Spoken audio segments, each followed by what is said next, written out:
Olá, boa noite, tudo bem, amado ouvinte?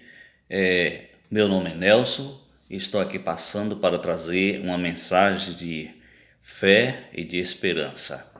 Eu quero, nesta noite, levar em consideração os dois paralelos existentes entre o Velho e o Novo Testamento a respeito de Jeová e Jesus. Afinal de contas, Jesus ele está em igualdade com o Pai, sim ou não? É isso que eu quero levar em consideração usando a palavra de Deus. Eu não vou ler aqui todos os textos, mas eu peço que você possa realmente acompanhar o vídeo e depois você acompanhe na Bíblia para que você possa fazer também essa comparação. Porque se eu for ler todos os textos, o vídeo vai ficar grande, ok? Então, vamos ver. Nós vamos usar o Velho e o Novo Testamento e o primeiro texto está em Isaías capítulo 43, o versículo 11. Vamos ver o que é que diz lá o texto. Isaías 43, 11, que diz assim: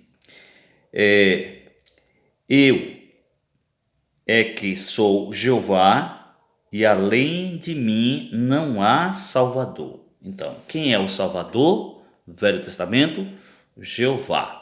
Ok.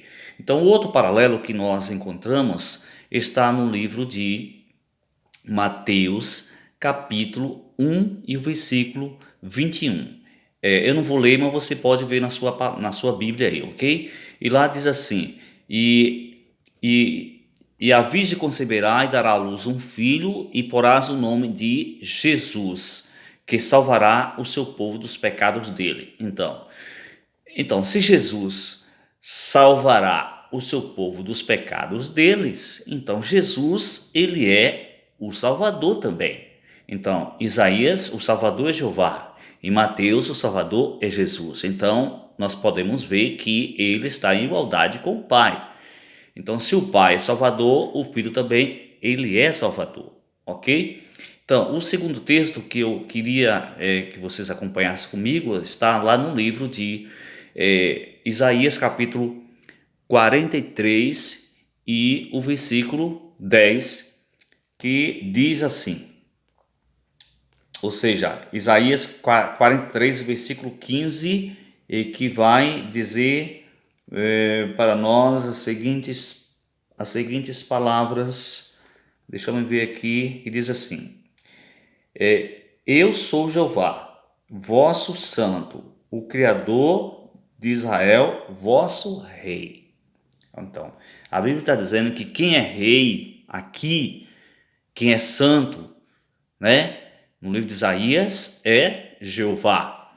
Então, o outro paralelo que nós encontramos é lá no livro de Apocalipse, no capítulo 17 e o versículo 14, e que lá nos fala sobre o Cordeiro de Deus que foi morto e que ele é o nosso rei. E além disso, ainda fala que ele é Senhor dos senhores. Você vai lá, examine esse texto e você verá. Então, se no Velho Testamento Jeová é rei e é Senhor, no Novo Testamento, Apocalipse, a Bíblia fala que o Cordeiro de Deus ele é rei e ele é Senhor dos senhores. Então nós podemos ver os dois paralelos, Jesus em igualdade com o Pai, ok? Muito bem. O outro texto está em Isaías capítulo 43 e o versículo 10, que lá a palavra de Deus diz assim, ó: Vós sois as minhas testemunhas, é a pronunciação de Jeová. Então, né, Isaías fala que Jeová disse que o povo de Israel deveriam ser as suas testemunhas. Já o outro paralelo que nós encontramos está no livro de Atos, capítulo 1 e o versículo 8.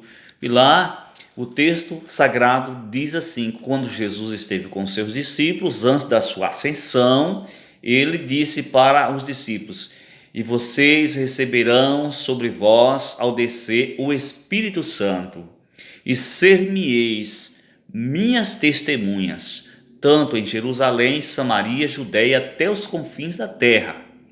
Em todo o Novo Testamento, de quem os discípulos deveriam ser testemunhas? A Bíblia diz que eles deveriam ser testemunhas de Jesus Cristo, certo?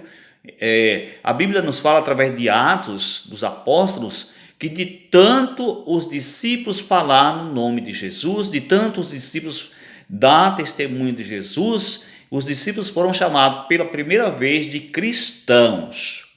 Então nós podemos ver esse paralelo de Isaías capítulo 43, versos 10, com Atos capítulo 1, versos 8, que os discípulos deveriam ser testemunha de Jesus Cristo. E uma vez que os discípulos estivessem sendo testemunhas de Jesus Cristo, com certeza eles estavam dando testemunho do Pai, porque Jesus diz assim: quem vê a mim, vê o Pai. Como dizes tu, mostra-nos o Pai. Então Jesus Cristo, gente, é a expressa imagem de Deus. Então quando a gente fala em Jesus, nós estamos falando também a respeito do Pai, ok? Então, o outro paralelo se encontra no capítulo 43 do livro de Isaías, e o verso 3, que diz as seguintes palavras aqui. Eu vou ler e diz assim o verso 3. Porque eu sou Jeová, o teu Deus, e o Santo de Israel, o teu Salvador, certo?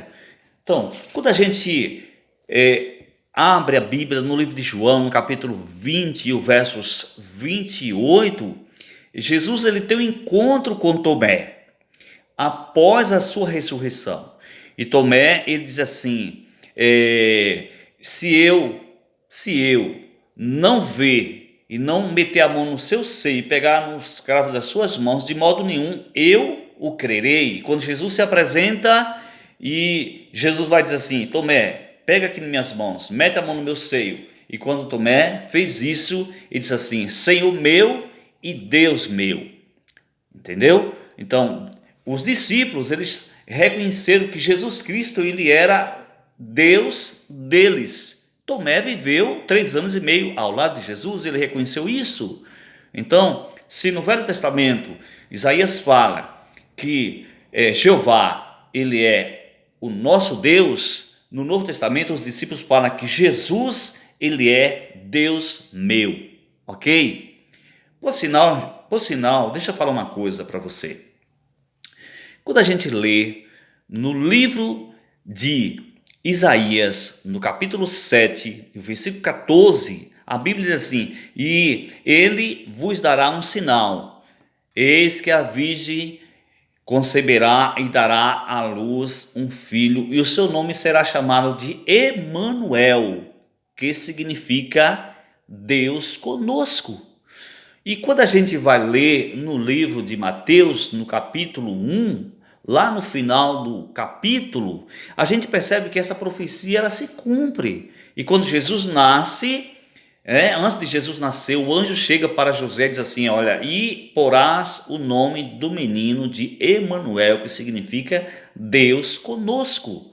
Então Jesus Cristo é Deus conosco. Esse Deus conosco, entendeu? É o verbo que se fez carne e habitou entre nós, cheio de graça e de verdade, e vimos a sua glória, glória como a do unigênito do Pai.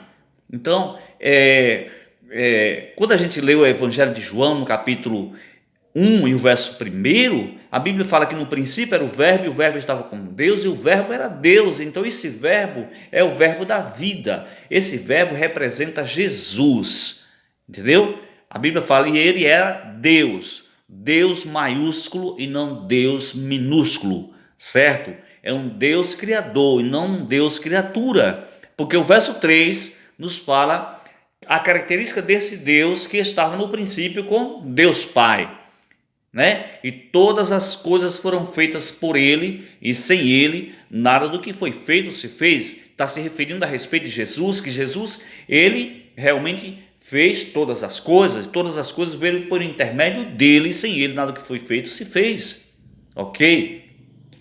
Então, gente, nós vimos aqui, lá no livro de Isaías, Isaías 43, 11, Isaías 43, 15, Isaías 43, 10, Isaías 43, 3, ok? os paralelos com outros textos do Novo Testamento que eu abordei aqui para vocês, como foi,